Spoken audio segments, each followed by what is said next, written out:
In Umineko, the truth is often buried beneath roles.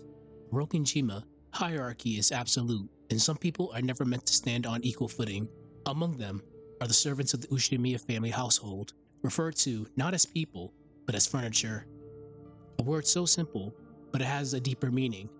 Furniture on Rokenjima exists to be used. They follow the strict authority that surrounds the island. Once someone accepts that label, their life is no longer measured by who they are, but by how useful they can be.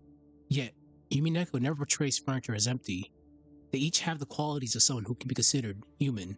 They laugh, hesitate, hope, and hurt. And yet, they are not allowed to show those qualities. Their tragedy isn't that they lack humanity, but they are made to live as though it doesn't matter. In a sense, this contradiction sits at the heart of Rokenjima, a household that relies on its servants while denying them humanity. As Friedrich Nietzsche once wrote, "He who has a why to live can bear almost anyhow." In Umineko, furniture endure because they are given reasons to endure: duty, belonging, fear, and hope. And hope that their obedience might one day be enough. To understand furniture is to understand one of Umineko's quietest horrors: the cost of being human in a world that values usefulness. And it begins with a simple question: what does it cost to live your entire life in the service of others? On Rokenjima, it is clear as day that the Ushimiya family holds all the power. As a servant to the family, you are expected to know that. Furniture have to learn this power dynamic quickly, not because they are punished, but because everything around them reinforces it. Where they stand, when they speak, how long they are able to linger in a room. They are expected to follow the routines that keep life functioning on Rokenjima. But when conversations turn serious, or decisions are made, they are expected to disappear. Not physically, just socially. Their role is to remain useful without being visible. For the Ushimiya family, their servants are not considered human, but just a necessary tool. Umineko doesn't portray this as cruelty in the obvious sense. Most of the time, no one is shouting. It's just a routine thing on Rokenjima, and that's why it works. Systems like this don't need violence. They work on habit, tradition, and the notion that this is how things are.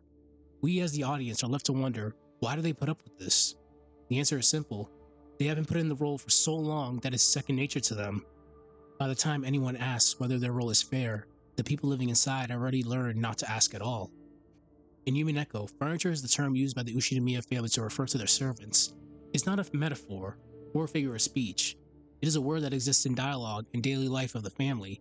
They serve the Ushimiya family in various capacities. They cook, clean, maintain the estate, and carry out tasks essential to the functioning of Rokenjima. They are trusted with responsibilities that require attention to detail, judgment, and reliability. In a sense, the household couldn't operate without them. It should be noted that the term furniture emphasizes status and hierarchy. Furniture are positioned below the family and not considered equals. They are not considered people and only act within the boundaries defined by the household. Furniture exists across generations and experience. Some like Genji and Kumasawa have spent decades in service and hold authority among the servants themselves. Others like Shannon and Kanon are younger and still novices. But the label furniture applies to all of them regardless of age, skill, and experience. Highlighting the term is about position within the household and not about personal capacity. In Umineko, furniture are both essential yet constrained. Servants trusted to manage everyday life in Rokenjima, but defined by a word that limits their worth. Despite the label placed on them, the servants of Rokenjima are never portrayed as hollow or empty. Umineko is careful about this. Even though they aren't viewed as people, they are indeed individuals, each of them carrying their own way of living within the role forced upon them. Shannon is the most immediate, approachable example.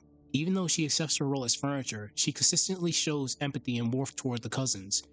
She listens to them, laughs with them, and offers kindness without expectation. She displays humanity, even though her role requires her not to. She remains kind in a place that gives her little reason to be. Kanon displays a response to the same label that he shares with his sister. He insists more strongly that he is furniture. Kanon distances himself from others because it would force him to acknowledge feelings that he should not have as furniture. His interactions with the cousins, especially Jessica, carry this tension.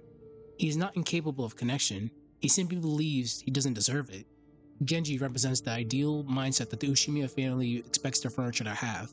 His loyalty is absolute. He is calm and restrained. He follows orders without hesitation and rarely expresses emotion. Yet even Genji is not portrayed as empty. Though rare, he does display care and attentiveness, suggesting that he has humanity. In a sense, he is what happens when the role of furniture is internalized. Kumasawa stands in contrast to the younger servants. As an older member of the household, she carries herself with a more relaxed attitude. She speaks with humor, offers warmth, and interacts with others in a more personable way, but she does know her place within the household and never oversteps her role. She doesn't challenge the structure, but subtly reminds the audience that the furniture are still human. Umineko doesn't present these individuals as less than human, rather it shows us how being treated as less slowly shapes how they live, speak, and see themselves. The way the Ushimiya family treats furniture isn't accidental, it is a result of culture and hierarchy that governs Rokkenjima. The top of this hierarchy is Kinzo, and Roses at the bottom of the core family. Those outside the family exist to support that system, and the furniture are firmly at the bottom. Calling them furniture reinforces this order. It serves as a reminder that they are considered less than human, are expected to obey, and never overstep their position. Kinzo's influence is central to this mindset. He is the one who popularized the term furniture, and his worldview shapes how Rokkenjima functions. Kinzo believes deeply in contracts, ownership, and absolute order. To him, servants are bound to service and to fulfill their purpose. His children inherit this language, and with it, his mindset toward the furniture. By adopting this term, the family creates emotional distance. Referring to them in a derogatory manner makes it easier to demand loyalty without question. It becomes easier to issue commands, to ignore discomfort, and to avoid acknowledging them as equals. The environment on Rokkenjima shapes how the furniture are treated and how they are seen. Characters like Shannon and Kanon grew up surrounded by this language, absorbing it as fact. Being called furniture didn't describe their job, it defines their perceived worth. Umineko presents this as a routine thing and not overtly malicious. In a sense, the Ushimiya family doesn't need to dehumanize them, the structure does it for them. The unsettling thing about this is how routine and natural it feels. Being called furniture doesn't remain an external label for long. In Umineko, the real damage begins when the word is internalized. The servants of the Ushimiya family don't just hear the term used by the family, they begin to believe it. In a sense, the term furniture becomes a measure of self-worth. It limits confidence, dulls ambition, and it teaches them that wanting more is inappropriate.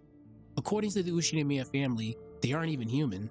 Furniture are expected to know their place, and anything that feels too human, personal love, personal dreams, or even asserting themselves, carries risks. Even harmless desires begin to feel dangerous. It becomes easier to suppress those feelings than confront the consequences of acknowledging them. Perhaps this is the most isolating effect of this emotional distance. They live among others while feeling fundamentally separate. They're present, but don't belong. This shapes how they interact with others. Conversations are cautious, and emotions are restrained. Umineko presents this as a quiet tragedy. They aren't broken by cruelty, but by a system that teaches them to diminish their self-worth. Their humanity remains, but it's weighed down by the stranglehold that the Ushimiya family has on them. Under the weight of being labeled furniture, the servants of Rokkenjima continue to express humanity. Umineko never presents them as empty. Instead, it shows the audience that humanity persists, even when it's pushed aside. Shannon expresses her humanity through warmth. She treats others with genuine kindness and offers support without expecting anything in return. Where Shannon reaches outwards, Kanon pulls inward. He restrains himself, keeps emotional distance, and insists on strict boundaries. But beneath all that, there is someone who feels deeply but is bound by his role as furniture. Kumasawa expresses humanity through familiarity and a relaxed demeanor. She softens the atmosphere but never oversteps her role as furniture. Genji's humanity is the most subdued but is still present. His discipline and formality reflect what the Ushimiya family expects from furniture, yet his presence and occasional remarks hint at care beneath the surface. Together, these traces of humanity form a pattern. They each express humanity in their own way, showing that in Umineko, humanity is not erased by the system. It survives in fragments, in moments, and in the ways the servants continue to care despite being told they should not. Furniture are more than background characters. They are central to the story's exploration of hierarchy, humanity, and love under restriction. The concept highlights hierarchy and dehumanization. By labeling certain people as furniture, the Ushimiya family enforces a rigid structure that reduces individuals to roles. Their voices, desires, and choices are secondary. Umineko uses this to show how systems of power can diminish human worth, turning living, feeling people into objects of utility. Love under restriction is another core theme. Furniture are capable of love, connection, and loyalty, yet the environment they live in limits how they can express it. Their interactions with the family and cousins are framed by the expectations of their role. The story emphasizes that these constraints are not just external, they shape the scope of relationships and emotional expression. Furniture also illustrate humanity defined but not erased. Even when the household treats them as less than human, the The servants retain individual thought, care, and emotional depth. Umineko shows that recognition is uneven. The family may ignore or minimize their personhood, but it cannot fully eliminate it. Finally, furniture embody responsibility without power. They are expected to carry the burdens of service and maintain daily life on Rokunjima while having no authority to influence the family or their circumstances. This imbalance mirrors broader themes in Umineko about the tension between power, accountability, and moral agency. Through these lenses, furniture play a pivotal role in the story's larger themes. Their presence reminds the audience that rigid structures can suppress humanity, yet the human spirit persists in subtle, meaningful ways.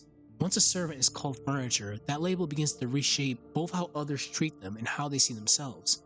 In Umineko, this acceptance is not merely external, it becomes internalized, affecting identity, behavior, and perception of self-worth. For furniture, service stops being a job and becomes a definition. Their lives are measured by usefulness rather than personal desires. Wanting more or stepping outside the boundaries of their role is framed as inappropriate or dangerous.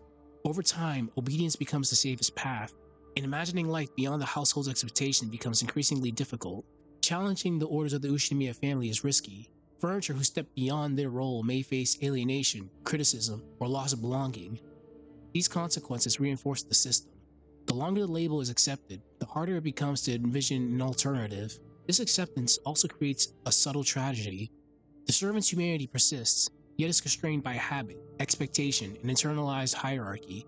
Their lives are dominated by the boundaries imposed on them, and their choices are not limited by overt oppression alone, but by the weight of a label that they continue to internalize.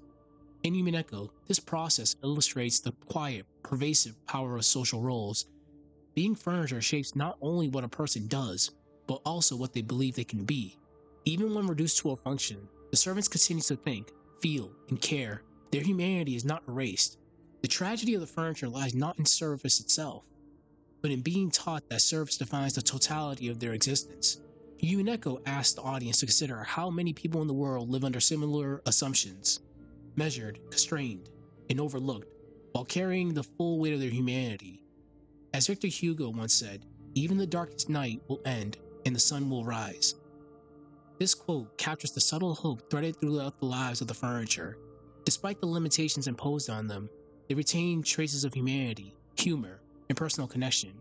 Umineko shows that even with rigid structures, humanity persists.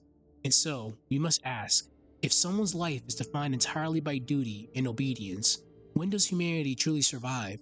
And how many of us live with invisible labels that quietly shape who we are?